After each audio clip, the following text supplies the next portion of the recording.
देखो बच्चों, अब एप्लीकेशन 4 मैंने बताई आपको अभी, हॉलो सिलेंडर। उसमें एक इंपॉर्टेंट बात और मैं आपको बताना चाहता हूं, जैसे कि अगर ये एक सिलेंड्रिकल सरफेस, चार्ज्ड सरफेस है इन्फिनाइट, और आप यदि इससे बाहर कैलकुलेशन करना चाहते हो एक्सिस से, इसके एक्सिस से बाहर किसी पॉइंट P जो कि डिस्टेंस R पर है, पर इलेक्ट्रिक फील्ड की कैलकुलेशन करना चाहते हो, आपको दिया गया है uniform surface cylindrical surface charge density sigma आपको दिया गया है। तो आपने अभी देखा कि आपका आंसर जो आता है वो आता है sigma R upon epsilon not L2, इसमें हो जाएगा R, अगर मैं R कहता हूं बाहर की डिस्टेंस, ये आपका भी आंसर आया और ऐसे आता है बाहर की ओर। तो मैं एक शॉर्ट मेथड आपको बता रहा हूं, यही चीज आप इस तरीके से भी सोच सकते हो कि ये पॉइंट P के लिए एक वायर है, वायर, जस्ट एक वायर, क्योंकि आप बाहर हैं, आप अंदर नहीं है, तो अंदर की चीज, इसके अंदर चार्ज है या नहीं है आप वो देख नहीं पा रहे हो, क्योंकि आप पॉइंट P यानी बाहर वाले पॉइंट पर आप कैलकुलेशन कर रहे हो। तो आप इस सिचुएशन को एग्जैक्टली ये सिचुएशन मान सकते हैं कि एक इन्फिनाइट वायर है, चार्ज्ड, एक चार्ज्ड वायर है,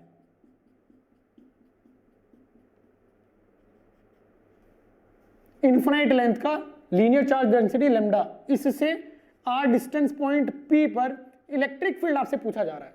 आप ये क्वेश्चन एग्जैक्ट वे में ये समझ सकते हैं, मान सकते हैं, बिल्कुल ये क्वेश्चन इस तरीके से सोच के आप सोल्व कर सकते हो। यह आंसर क्या आता है 2K लैम्डा बाई R, आता ही नहीं आता है। यहां अभी मैंने गॉस एप्लीकेशन को यूज करते हुए ये निकाला sigma R by epsilon not R, Gauss application को यूज करते हुए मैंने बताया, समझे ना, गॉस का यूज करते हुए ये आंसर मैंने आपको बताया। अब मैं क्या बोल रहा हूं कि इसको ये लिखा जा सकता है, देखो क्यों बोल रहा हूं मैं ऐसा। अगर मैं इस सिग्मा के इक्विवेलेंट इस लैम्डा और इस सिग्मा में रिलेशन निकाल दूं, ये लैम्डा क्या है, यूनिट लेंथ का चार्ज, यूनिट लेंथ का चार्ज। अगर मैं यहां ये बता सकता हूं कि यूनिट लेंथ में चार्ज कितना है, मान लेता हूं ये लेंथ L है, तो यूनिट लेंथ में चार्ज इस लेंथ में, ये लेंथ है ना एक, यहां इस लेंथ के अलोंग यूनिट लेंथ में यानी 1 मीटर पे कितना चार्ज है, ये अगर मैं निकाल लेता हूं तो मुझे लैम्डा पता चल जाएगा, अगर इतना मैं कैलकुलेट कर लेता हूं। देखो L लेंथ पे चार्ज कितना आएगा, चार्ज ऑफ L लेंथ कितना आएगा 2 पाई, इसकी रेडियस R है, R 2 पाई R, इसकी सरकमफेरेंस इंटू लेंथ, ये आ जाएगा इसका एरिया इंटू सिग्मा, इतना चार्ज है L लेंथ पे, तो यूनिट लेंथ पे कितना आएगा by L 2 pi R into sigma, और यही क्या होगा यूनिट लेंथ पे चार्ज यानी लीनियर चार्ज डेंसिटी। तो इसका मतलब यदि मैं इस क्वेश्चन को, ये क्वेश्चन समझ रहा हूं, तो लैम्डा मुझे पता है कितना है, कितना है लैम्डा 2 पाई R इंटू सिग्मा लैम्डा है, समझे। अब ये फॉर्मूला मुझे पता है कि यदि एक लीनियर चार्ज डेंसिटी लैम्डा के आगे पॉइंट P है, उस पर electric field 2K lambda by R होता है। अब देखो ये इलेक्ट्रिक फील्ड है पॉइंट P पर, तो पॉइंट P पर यदि मैं ये लैम्डा रखता हूं तो आंसर क्या आता है 2K 4 pi epsilon not lambda 2 pi R epsilon नहीं सिग्मा, ये सिग्मा है, अपॉन R। इस 2 से ये गया, पाई से पाई गया, समझे। आंसर क्या है R, ये एप्सिलॉन नॉट नीचे आ जाएगा R, तो पॉइंट P पे इलेक्ट्रिक फील्ड कितना आया R sigma upon epsilon not R, R sigma upon epsilon not R। तो आप इस एक होलो सिलेंड्रिकल चार्ज्ड अरेंजमेंट को इन्फिनाइट चार्ज्ड कैरिंग वायर मान सकते हैं। एक cylindrical uniformly infinite surface charge density को आप linear infinite surface charge density मानकर भी क्वेश्चन सॉल्व कर सकते हैं, यदि आप ये लैम्डा कैलकुलेट करना जानते हो। लैम्डा यूनिट लेंथ पर चार्ज होता है, आप इसकी यूनिट लेंथ पर चार्ज निकाल के इसको रख दो, आंसर आ जाएगा। क्योंकि आप पॉइंट पी पर है ना, पॉइंट पी पर यदि आप कैलकुलेट करते हो, कैलकुलेशन करते हो ई की, तो आपको इसके अंदर क्या है उससे कोई मतलब नहीं है। समझ में आई कहानी? डायरेक्टली आप आंसर दे सकते हो। तो ये चीज अच्छे से समझ लेना। इस तरीके से कुछ क्वेश्चन बड़ी जल्दी से आसान हो, बहुत ही जल्दी से सोल्व हो जाते हैं। आपने देखा होगा पहले कितनी कैलकुलेशन की मैंने, और यहां कुछ भी कैलकुलेशन करने की जरूरत नहीं है। समझे? Now I will tell you next example, that is application 5th।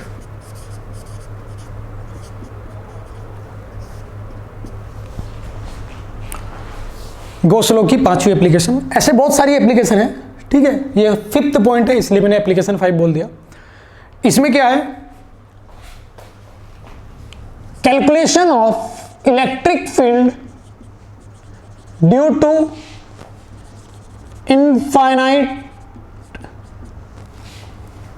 infinitely long solid cylinder having volumetric charge density, volumetric charge density,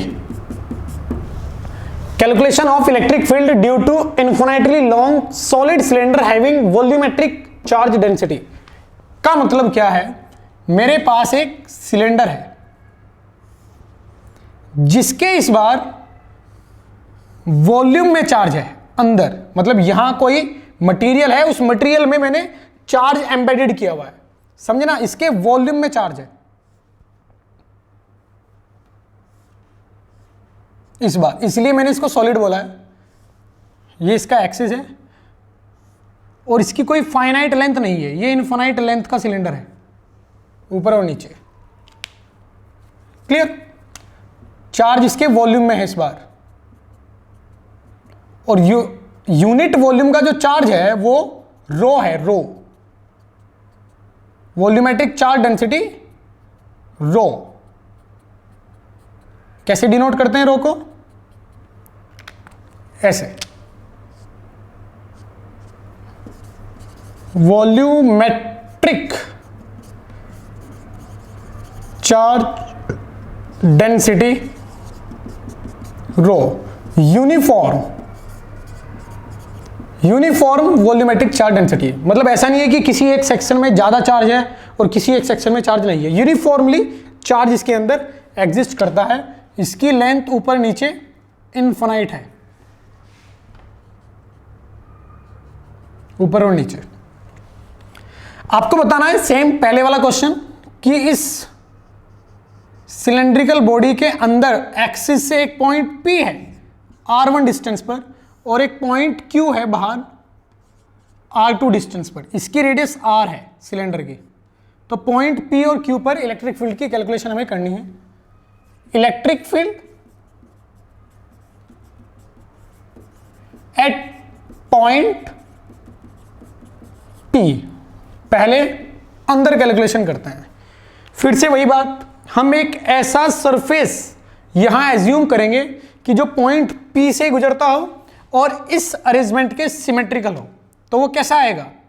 एक सिलेंडर आएगा, वो शेप एक सिलेंड्रिकल शेप होगी। ये गॉसियन सरफेस में एज्यूम कर लूंगा,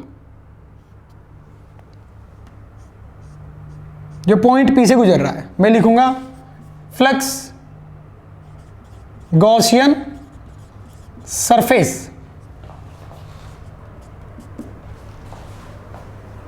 कैसे आएगा वो?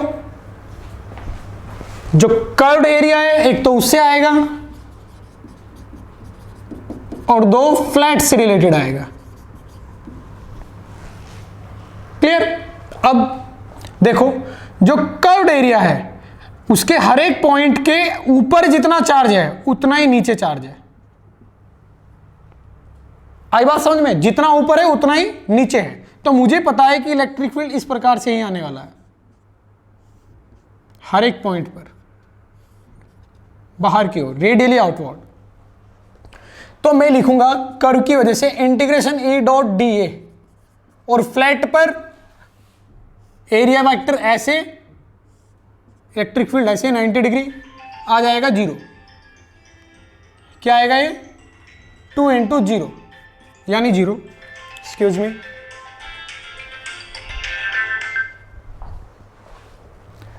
ठीक है बच्चों, तो ये आया 0 गॉसियन सरफेस।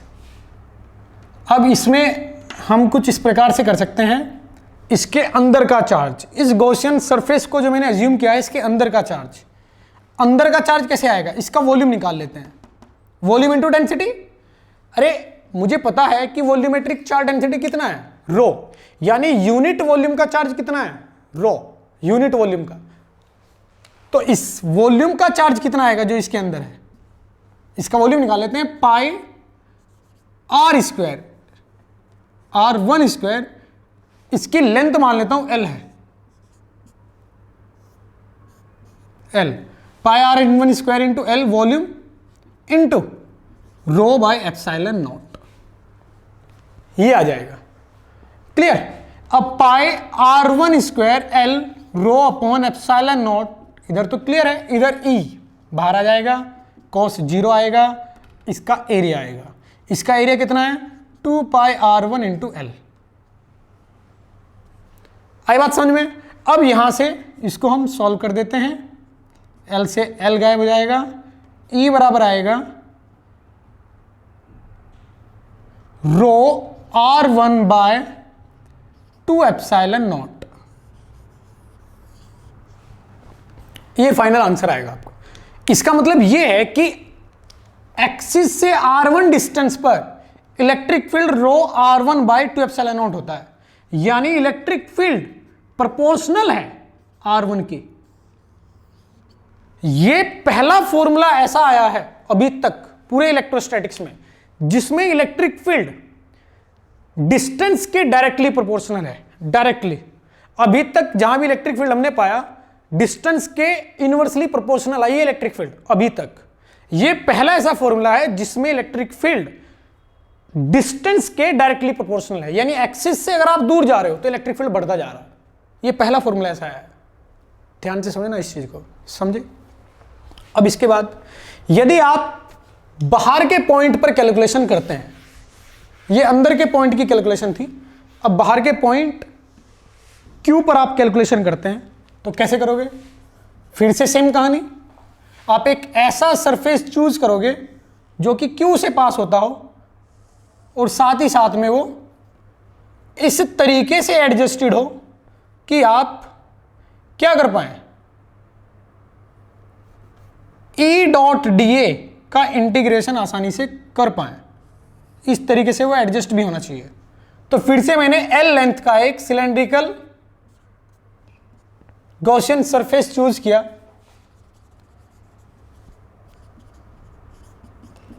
इसमें भी क्या आएगा, कर्व्ड 2 इंटू फ्लैट। यहां सेम कैलकुलेशन, अंदर चार्ज कितना आएगा, वॉल्यूम निकाल लेते हैं, लेकिन अब रेडियस आएगी कंप्लीट वॉल्यूम। पहले वॉल्यूम सिर्फ इसका था जो गॉसियन सरफेस मैंने चूज किया था, अब कंप्लीट रेडियस आएगी। तो वॉल्यूम कैसे निकालोगे, pi are square into L into rho by epsilon naught. ये आएगा इधर से गॉस लॉ से, इधर integration E dot D A, और ये आएगा 0। सेम कहानी कि यहां बाहर की ओर होगा, यहां नॉर्मल ऐसे आएगा, मतलब एरिया वेक्टर 90 डिग्री। तो फ्लैट पे क्या हो जाएगा 0, और कर्व्ड पे क्या आएगा, इंटीग्रेशन यहां आ जाएगा,